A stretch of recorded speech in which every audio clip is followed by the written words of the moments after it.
cold autumn wind, saturated with the scent of decaying leaves and impending rain, bit at my cheeks, making me wrap my scarf tighter, the one I'd bought on sale last year. The workday at Stroy Invest Accounting, as always, had drained me to the last drop. Stacks of documents, endless spreadsheets, the bosses nitpicking over penny discrepancies. It all weighed down my shoulders like a burden I wanted to get rid of as soon as possible. I am Linda Alice, 32 years old, an accountant with 10 years of experience, living a quiet, measured, and, as I thought, completely unremarkable life. I had no extravagant hobbies, no dizzying romances, no enemies, no envious rivals. I never would have imagined that someone like me could become a target. The office was located in Thievery Center of the city, in a gleaming skyscraper of glass and concrete. My one-room apartment was on the outskirts, in a quiet residential area built with old 5-story buildings. Usually, I took bus number 17 home, but today, after reading yet another article about the benefits of walking for health, I decided to change my routine a little and walk. The distance wasn't small, about an hour's walk, but I looked forward to this breath of fresh air as salvation after the stuffy office and endless numbers. The first half hour of the walk was surprisingly pleasant. I walked along the well-lit central streets, decorated with neon signs and shop windows.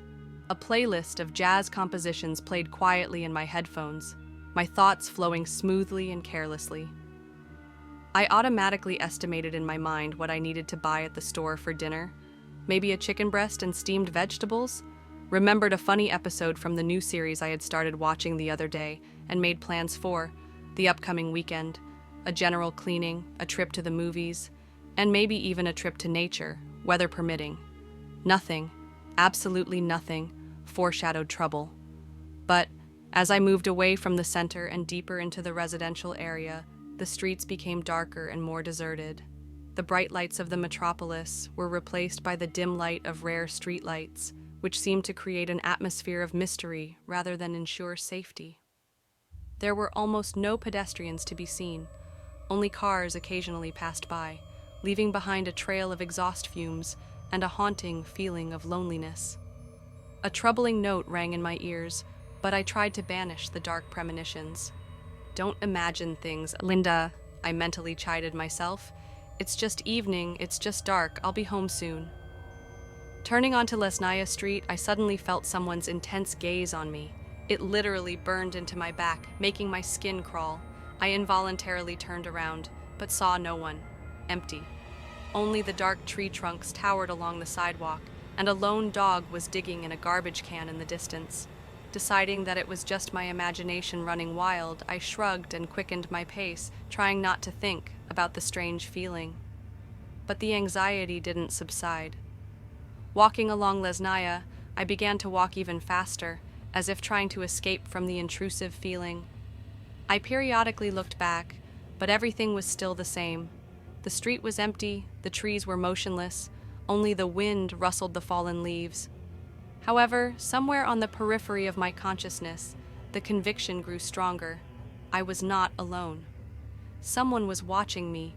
Reaching the intersection with Polavaya Street, I felt that gaze again, this time more distinctly, almost physically.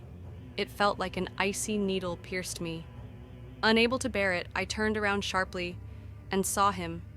He stood in the shadow of a huge, sprawling maple tree, about 20 meters away. A tall, lanky man in a long, dark coat with a raised collar and a dark cap pulled down over his eyes. I could barely see his face, just a vague, dark silhouette. At that moment, I clearly felt a chilling horror that made the hair stand on end on the back of my neck. My heart pounded wildly in my chest, like a bird caught in a cage. Snips of crime reports I had read on the internet flashed through my head. Maniacs, stalkings, attacks. Panic overwhelmed me completely. I didn't know what to do. Run, scream, call for help. But there was, as luck would have it, no one around, only a deathly silence, broken by the occasional howl of the wind. Gathering the remnants of my composure, I decided not to show that I had noticed him, and continued, walking along Polavaya Street, trying to maintain a calm demeanor and not quicken my pace. But he began to move. slowly, almost imperceptibly, but relentlessly. He stepped out of the shadow of the maple and began to approach me, keeping the same distance, like a predator stalking its prey. I felt him closing the distance between us as the ring of fear tightened around me. My breath caught in my throat, my legs turned to cotton. I knew something was about to happen. Unable to withstand the tension, I suddenly bolted and ran as I had never run before in my life. I ran, not seeing the road, stumbling on potholes in the asphalt and jumping over puddles. Only one thought pulsed in my head.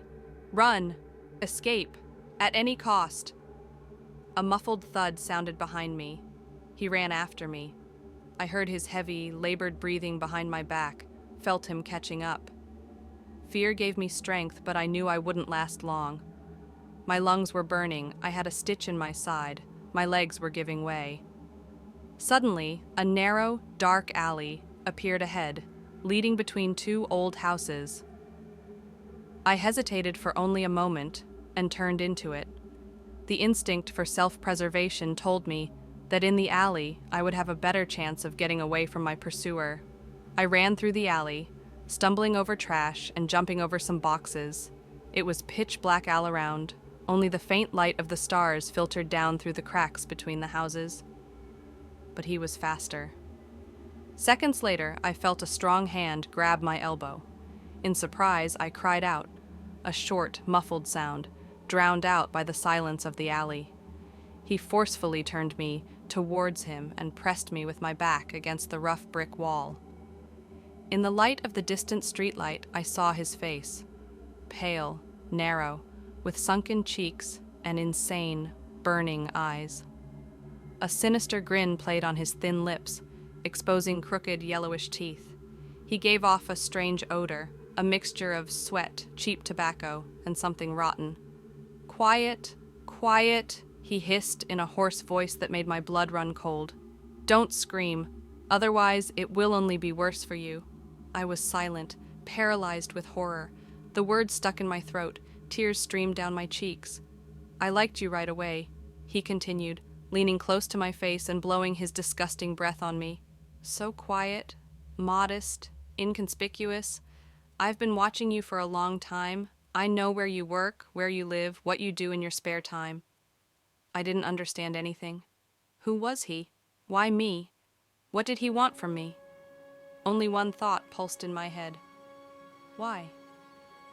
He slowly took a knife out of his dirty coat pocket. A long, thin, sharp knife, glinting ominously in the dim light of the distant streetlight. My heart sank. I knew. This was the end. I screamed at the top of my lungs, a cry of despair, fear, and hopelessness. And suddenly, at that very moment, a car drove into the alley at high speed. The bright headlights blinded us both.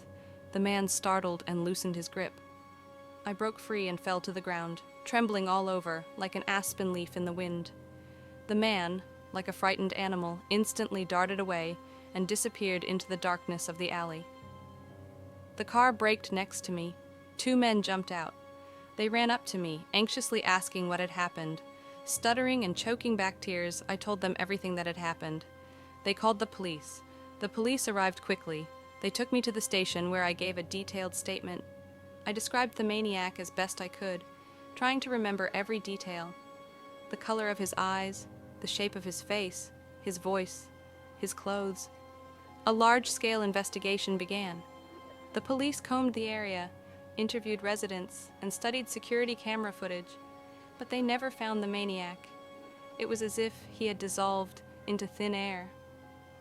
After that nightmarish incident, my life changed forever. I could no longer sleep at night without sleeping pills. I constantly felt that he was standing outside the door, looking in the window, watching my every move. I became afraid to leave the house alone, and if I did, I would look around at every rustle, wince at every sudden sound. I moved to another part of Thessaly, changed jobs, changed my phone number, and got a dog for protection. I tried to start a new life, to forget about what had happened like a bad dream, but the fear never went away.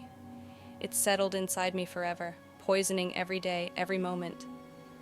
I know he's somewhere nearby. I feel his gaze on me. He's waiting for his moment to strike again. I live in constant expectation, in constant tension, like an animal cornered. I know he'll be back, because maniacs never stop. They're just waiting for the right moment. And I'm afraid that moment will come very soon. I'm waiting for him. Always.